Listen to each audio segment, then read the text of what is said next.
Guys, hari ini kita akan membahas sejarah ngawur dari Babe Haikal Hasan, guys. Dan jangan kemana-mana, mari kita bongkar.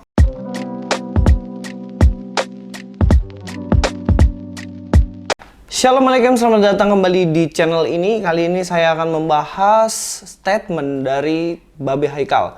Nah, kenapa saya bahas? Karena di situ dia juga membahas tentang sejarah Kristen, dan sejarah Kristen sendiri yang dia bahas adalah sebuah kekeliruan, guys. Jadi saya berhak dong untuk membahas dan meluruskannya. Niat saya hanya untuk meluruskan supaya tidak terjadi penyimpangan dari sejarah ataupun ajaran dalam Kristen sendiri.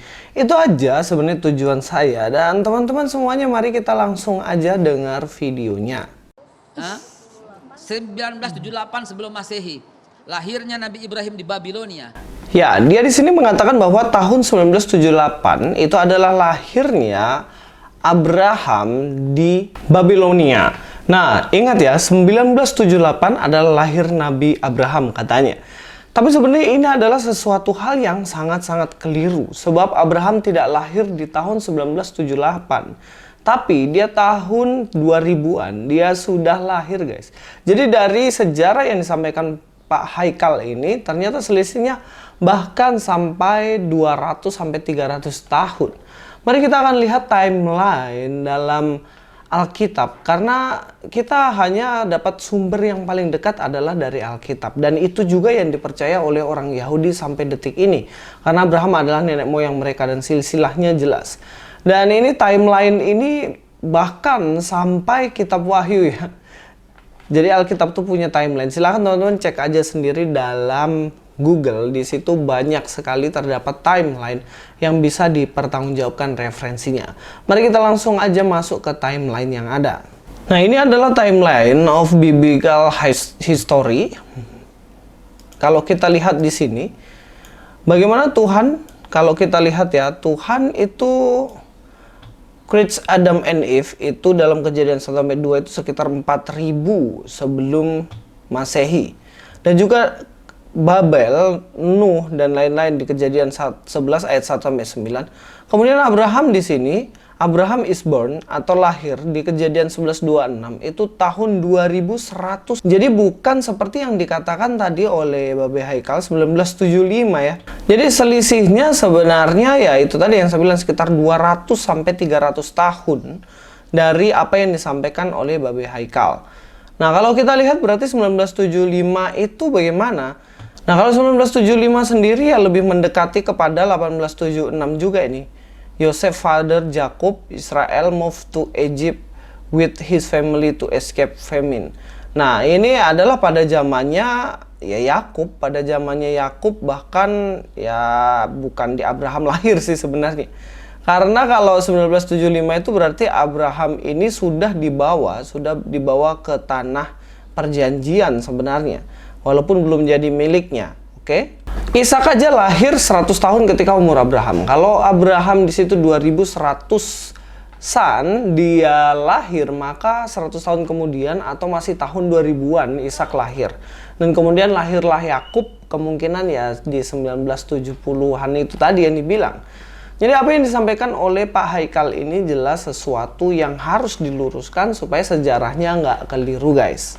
Yang kedua, mari kita lihat lagi apa yang disampaikan oleh Babe Haikal dan kita harus lurus. Yang kemudian Abraham kalau kata orang Kristen, ya Avram kalau kata orang Ibrani, Ibrahim kalau kata orang kita adalah orang yang sama. Dia mengatakan bahwa Abram orang Ibrani, Abraham bagi orang Kristen, dan Ibrahim bagi orang Islam itu adalah orang yang sama.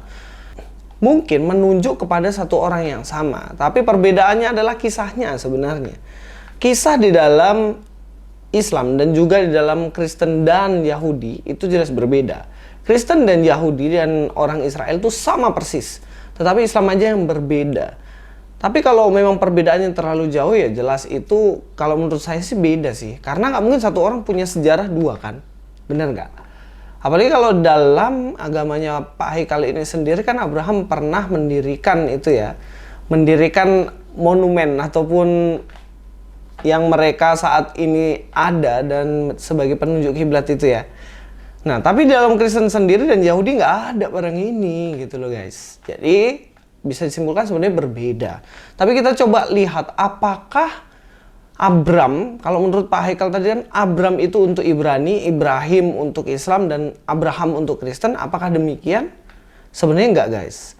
Karena Kristen dan Israel sendiri sama, orang Yahudi sendiri sama sebenarnya. Kami mengenalnya sebagai Abraham. Nama sebelumnya Abram. Oke, kalau kita lihat di sini ya, Kejadian 17 ayat 5, karena itu namamu bukan lagi Abram, melainkan Abraham, karena engkau telah kutetapkan menjadi bapa sejumlah besar bangsa.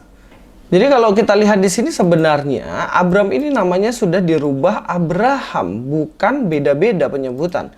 Bukan Yahudi menganggap Abram, baru Kristen menganggap Abraham, enggak. Kita baik Kristen maupun Yahudi itu memahami bahwa Abram itu adalah Abraham setelah namanya dirubah oleh Tuhan. Nah, Abraham itu exalted father, ini adalah original name of Abraham. Jadi sebelum jadi Abraham, original namanya itu ya Abram gitu loh. Kalau kita ke Abraham, apa sebenarnya Abraham dalam bahasa Ibrani-nya? Dalam bahasa Ibrani-nya Abraham, ini Abraham. Dan Abraham ini artinya adalah father of multitude or chief of multitude, friend of God and founder of Hebrew nation via God's elective covenant. Yang artinya Abraham ini bapak orang yang percaya dan bapak orang yang banyak banget, karena ini nama dirubah ketika Tuhan menjanjikan bahwa keturunannya akan menjadi sangat-sangat banyak. Jadi Kristen maupun Yahudi itu memahami Abraham ini sebagai Abraham dan nama masalahnya Abram. Hanya orang Islam yang memahaminya sebagai Ibrahim.